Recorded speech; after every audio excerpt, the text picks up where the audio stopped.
예수님께서 우리에게 주시는 말씀입니다.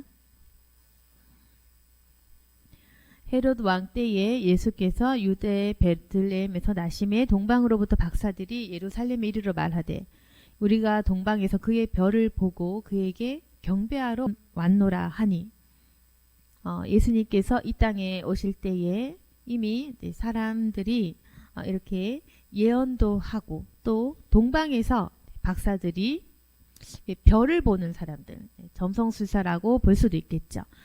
별을 통해서 유대인의 왕을 이미 알아보고 예수님께 경배하러 온 것입니다. 그런데 유대인이 아니었던 이 사람들의 태도는 바로 이런 거죠. 아주 먼 길을 걸어서 주님께 경배를 하러 오는 것이었습니다. 그런데 반면 헤롯 왕의 그 태도를 보시면은 3절에 보시면 헤롯 왕과 온 예루살렘이 듣고 소동한지라. 그래서 항상 그렇습니다. 사람이 두 갈래로 나누어지는데요. 예수님이 오셨을 때 언제나 두 부류, 예수님을 따르든지 예수님을 배척하든지 그랬는데요. 마태복음에서도 이렇게 대조하면서 우리에게 이야기를 하는 거죠. 동방으로부터 박사들이 와서 경배하면서 예물을 드린 반면 헤롯 왕은 예수님을 죽이려고 한 것입니다. 헤롯 왕은 그런 거죠. 4절에 보시면 이 왕의 태도는 어떤 거냐면은 모든 대제사장과 백성의 서기관들을 모아 그리스도가 어디서 나겠느냐 이렇게 물었던 것입니다. 그래서 물어보고 이제 이 분을 죽여야지라고 생각을 한 거죠. 그래서 6절 보시면 또 유대 땅 베들레헴아 너는 유대 고을 중에서 가장 작지 아니하도다. 내게서 한 다스리는 자가 나와서 내 백성 이스라엘의 목자가 되리라 하셨음이니이다. 그래서 그리스도의 그 나시는 위치를 물은 거죠. 그래서 베들레헴이다 라고 하니까 헤롯이 가만히 박사들을 불러서 별이 나타난 때를 자세히 묻고 베들레헴으로 보내며 이르되 가서 아기에 대해 알아보고 찾거든 내게 구하여 나도 가서 그에게 경배하게 하라. 모두 이 본문은 다 알고 계실 것입니다. 그래서 헤롯 왕이 경배하는 척하면서 그 예수님의 그 위치를 물은 거죠. 그래서 박사들은 왕의 말을 듣고 갔습니다. 동방에서 보던 그 별이 문득 앞서 인도하여 가다가 아기 있는 곳 위에 머물러 서 있는지라. 그들이 별을 보고 매우 크게 기뻐하고 기뻐하더라. 그래서 마침내 그 먼 길에서 왔던 이 사람들이 결국 아기 예수님이 계신 곳을 발견하고 아주 기뻐했던 거죠. 그리고 이 사람들은 먼 길을 찾아서 별을 보고 찾아왔는 그 길이 굉장히 험난했을 것인데 빈손으로 오지 않고 아기께 경배하면서 보배합을 열어서 황금과 유향과 몰약을 예물로 드렸습니다.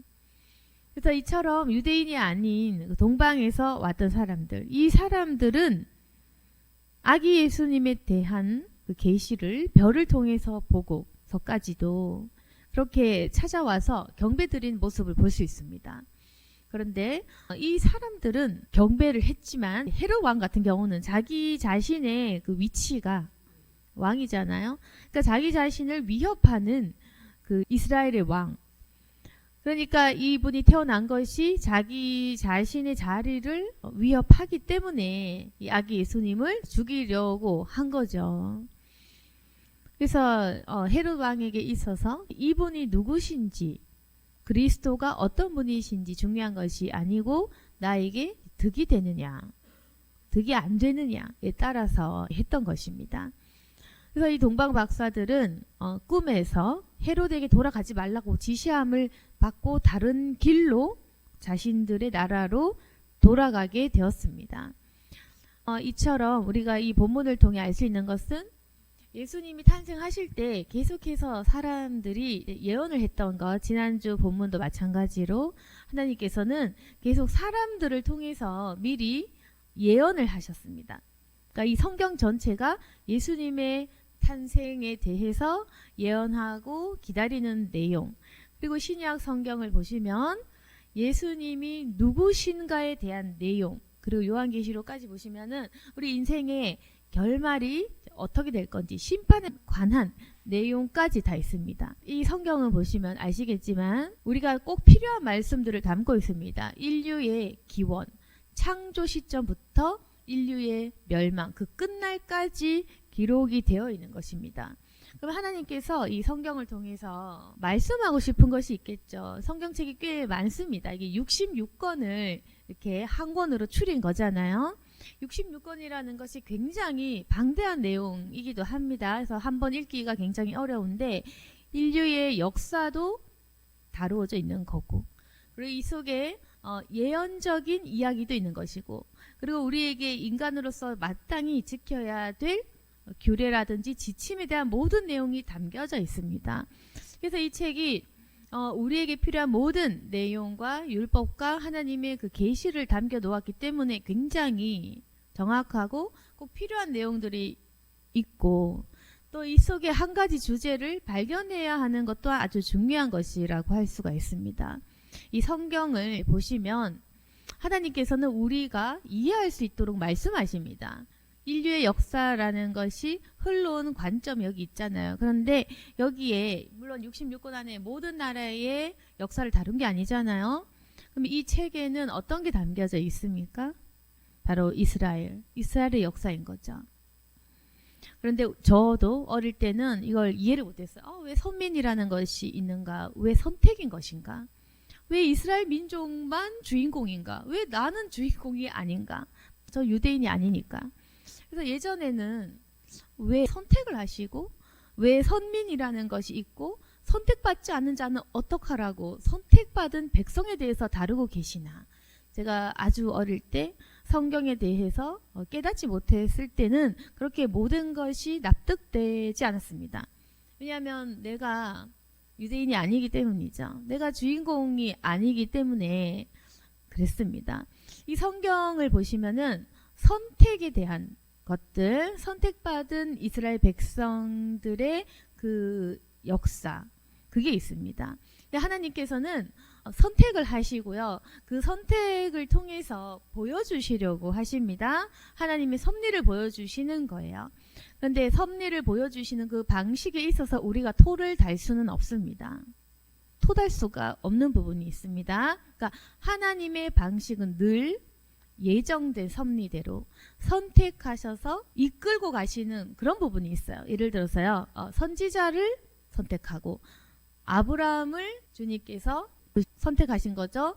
모세, 아브라함, 그 다음에 선지자들, 이런 하나님의 종들을 주님의 관점과 주님의 판단으로 선택을 하시고 그렇게 역사를 하신 것을 우리가 성경 보면 알 수 있습니다.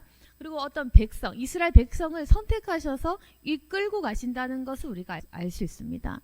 그래서 신약 성경도 마찬가지. 예수님께서 수만 명을 부르신 게 아니라 딱 12명을 부르셔서 그들만 집중적으로 3년간 같이 다니면서 그들에게만 많은 것들을 알려주신 것을 알 수 있습니다. 그래서요, 우리가 알 수 있는 것은 하나님 방식이 쓸만한 그릇을 선택을 하셔서 이들을 통해서 이끌고 가신다는 것입니다. 근데 거기서 내가 토달 수는 없습니다. 아니 왜 나는 아브라함이 아니지? 나는 왜 모세가 아니지? 나는 왜 12제자가 아니지? 이렇게 불평할 수는 없습니다. 그러니까 하나님의 방식을 따라야 됩니다. 근데 하나님의 방식에 대해서 우리가 때로는 납득하지 못하고 왜 저 사람 선택했냐? 나는 왜 선택 안 했냐? 이렇게 불평할 수는 있지만요. 그러니까 하나님께서 왜 선택하셨고 그 선택을 통해 무엇을 말씀해 주시는가를 우리가 봤을 때는 이 모든 것이 납득되어진다는 것입니다. 하나님께서 이스라엘 백성을 선택하신 이유는 우리에게 그 한 모델을 통해서 인간이 어떤지, 인류의 역사라는 것이 어떻게 흘러가는지, 그리고 하나님께 선택한 백성을 얼마나 보호하시고 기회를 주시고 그들을 통해 어떻게 구원하시는가를 보여주신 거죠. 그럼 이스라엘 백성들은 선택당했어, 선민이야. 그럼 아주 좋은 것만 받았습니까? 그게 아니죠. 오히려 나라가 없어질 만큼 지독한 고통을 당한 거죠. 그만큼요, 선택당한 사람이 사실상 좋다고 볼 수도 없는 겁니다. 하나님께 선택받은 선지자가 잘 먹고 잘 사는 부자 되는 케이스가 없죠. 그래서 그 선택당한 사람들은 거룩한 일에 참여가 되겠지만 지독한 고통과 고문을 당하는 것이었어요. 그래서 예수님께서 부르신 12지자 마찬가지. 그걸 아셔야 됩니다. 거룩한 일에는 고통과 고난이 따른다는 거. 그래서 이스라엘 백성을 부르셨지만 그 이스라엘이란 나라는 굉장히 많은 고난과 그 핍박을 당했던 민족인 것이고, 주님께 부르심을 받은 수많은 선지자 또는 주님의 제자 역시도 바로 그런 길을 살았던 겁니다. 그래서 우리가 좀 더 이렇게 선택받은 사람들에 대한 고난과 고통을 묵상했을 때는 이전에는 내가 왜 날 안 부르셨지? 이렇게 좀 불평할 수 있지만요. 하나님께 쓰임받은 사람들이 고통당하는 모습을 보면 여러분들은 아마 날 안 부르시길 정말 잘했다 이렇게 생각을 하실 것입니다. 내가 선지자 아닌 게 얼마나 다행이냐. 내가 이스라엘 백성, 이스라엘 아닌 거 참 다행이다. 지금 이 시대에 태어난 거 너무 좋다. 내가 12제자 아닌 거 정말 천만 다행이다. 정말 죽을 뻔했구나. 여러분 굉장히 즐거워하셔도 됩니다. 선택받지 않아서 좋아하셔야 됩니다. 하나님께서 나를 목사로 선교사를 안 불러주셨구나. 다행이다. 나에게 성령의 사역을 하게 안 하셨구나. 다행이다. 여러분 다행이라고 하셔야 돼요. 왜냐하면은 하나님의 일을 할수록 하나님께 부르심 받은 사람일수록 굉장히 고난과 고통을 당하기 마련이거든요. 그래서 주님의 일을 하는 것은 어렵기 때문에 결국 무엇이냐면은 우리가 나 자신을 발견해야 됩니다. 수많은 섭리들과 인간의 역사 속에서 나라는 사람이 처해 있는 이 환경과 나를 부르신 모습들을 통해서 하나님은 이 성경의 여러 가지 수많은 이 모델을 통해서 나에게 무엇을 말씀하시는가. 그래서 그 이스라엘 백성의 역사를 통해서 이토록 사람의 역사라는 것은 하나님께 불순종하는 역사구나. 이토록 사람이라는 그 왕을 세웠을 때는, 사람이라는 그 왕이 통치했을 때는 이토록 악하구나. 이걸 보고 그걸 깨달으라는 거죠. 그리고 우리가 성경을 보면서 12제자의 그 이야기를 통해서 하나님께 부르심을 받고 그분께 양육을 받고 제자가 되는 것은 바로 이러한 것이구나. 이걸 계속 우리가 깨달을 수 있는 거예요.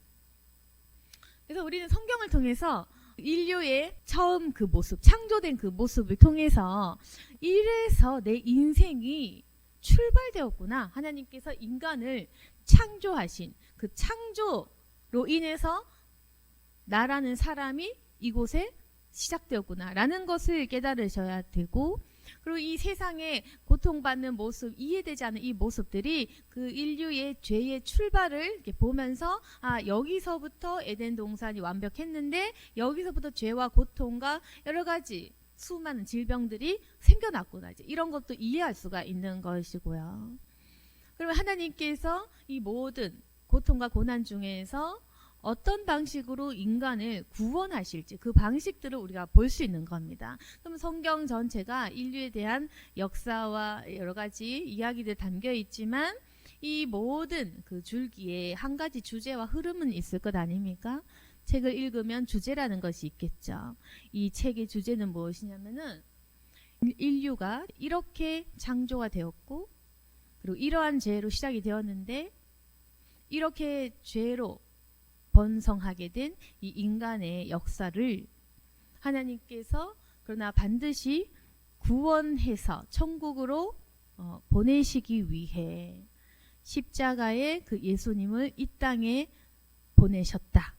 그리고 너희들은 그 기다리고 기다렸던 메시아를 결국에는 만나게 된 것이고, 이분은 이러한 사역을 하시고 끝내 십자가상에서 너희들의 구원을 이루었다. 이것을 기록한 거죠. 그래서 다시 오실 예수님께서는 심판을 하실 것이니 그때까지 우리가 이 믿음을 지켜야 되는 것도 여기에 기록이 되어 있는 것이고, 구원의 아주 간단한 방법, 입술로 시인하고 마음으로 예수 영접하면 된다라는 그것이 바로 성경에 기록되어 있는 것입니다.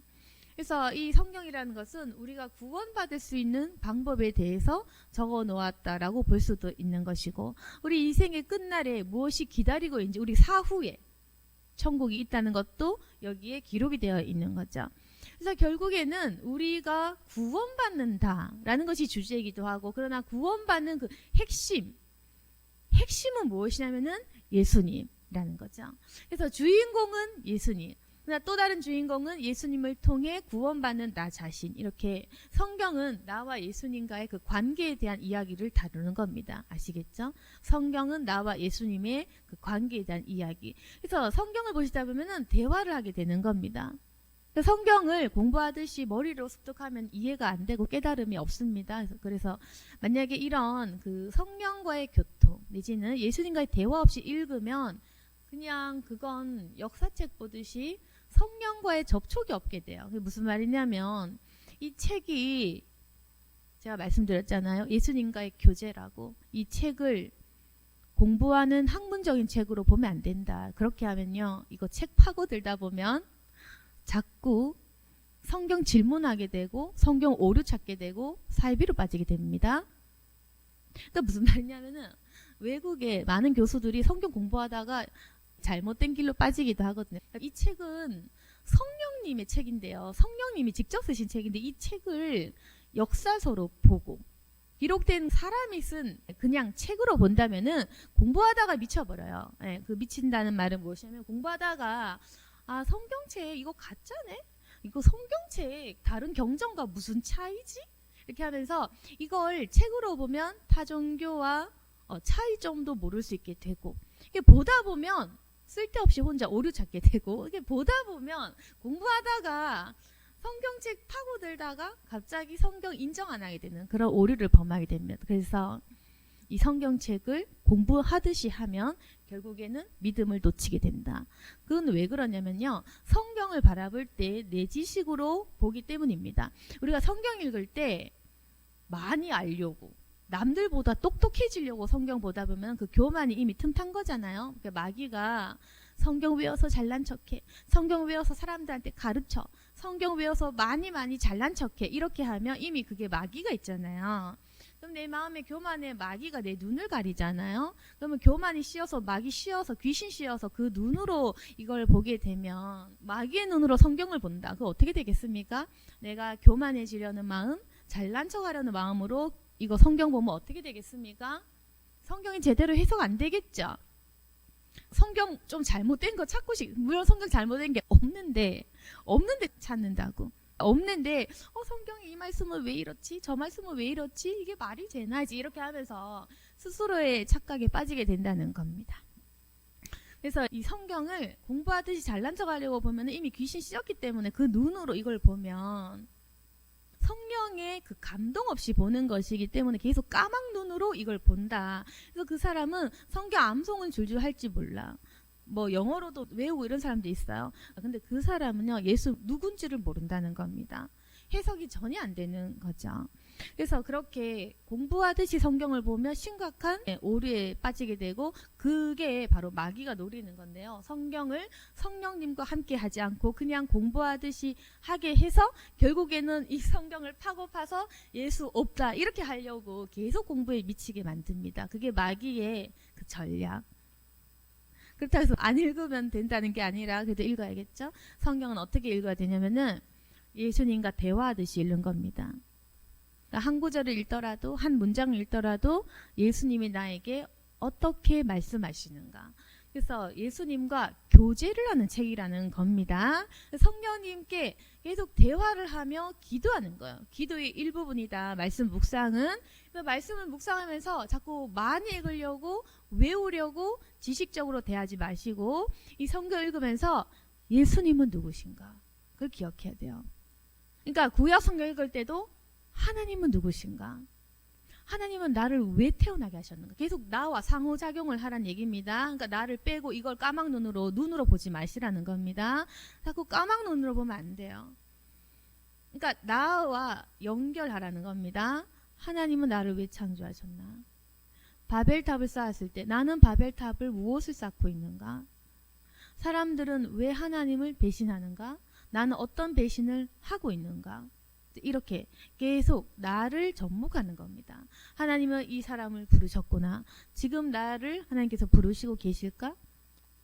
이스라엘 백성들의 완악함을 보시면서 아, 나라도 이렇게 주님의 종들에게 되들었겠구나. 이렇게 하면서 그 성경에 있는 온갖 인류의 역사를 통해서 이 세상을 해석하고 나를 해석하는 거죠. 그래서 내가 악하구나. 그래서 내가 이렇게 교만하구나. 계속해서 이걸 발견하는 과정입니다. 그래서 처음엔 내 죄를 발견하는 거예요. 내 인생의 고통의 문제를 발견하는 거예요. 이 인생의 고통의 문제를 발견하고 이 사회의 문제를 발견하는 거죠. 그러나 읽으면 읽을수록 그 문제를 해결하는 그 해결 방법이 보일 것입니다. 아, 성령을 주셨구나. 성령을 통해 내가 이 문제를 회복할 수 있는구나. 예수님께서 성령을 받으라고 하시는구나. 약속된 선물은 바로 성령이구나. 그래서 계속해서 우리가 이걸 읽다 보면은 결국에는 성령 말고 답이 없는 거예요. 내 자신을 AS할 수 있는 방법, 내 자신을 고칠 수 있는 방법 그거밖에 없으니까 회개의 영이 임해야 되고 내가 깨달아야 되고 내가 믿음 생겨야 되고 내가 고침받고 회복돼야 되니까 결국에는 아, 성령으로 역사되는구나. 성령을 받아야겠다. 이런 결론도 나아가는 거죠.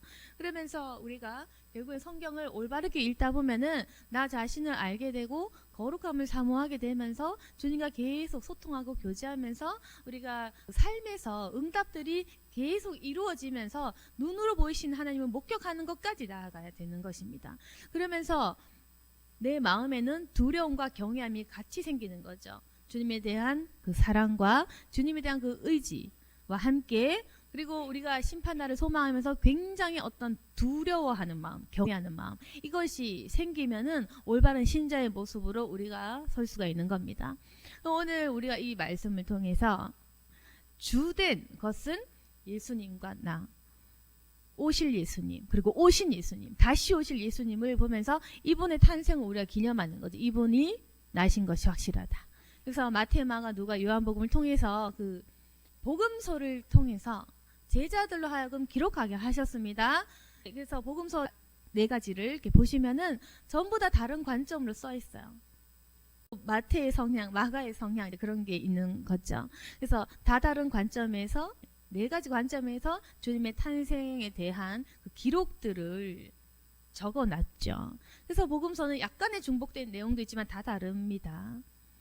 그래서 이거는 정확한 기록인 것이고 이 말씀을 통해 예수님의 그 탄생은 예비된 것이다. 각 사람들이 예언을 하고 그리고 그것들을 목격을 하고 예수님의 탄생도 기록되어 있죠.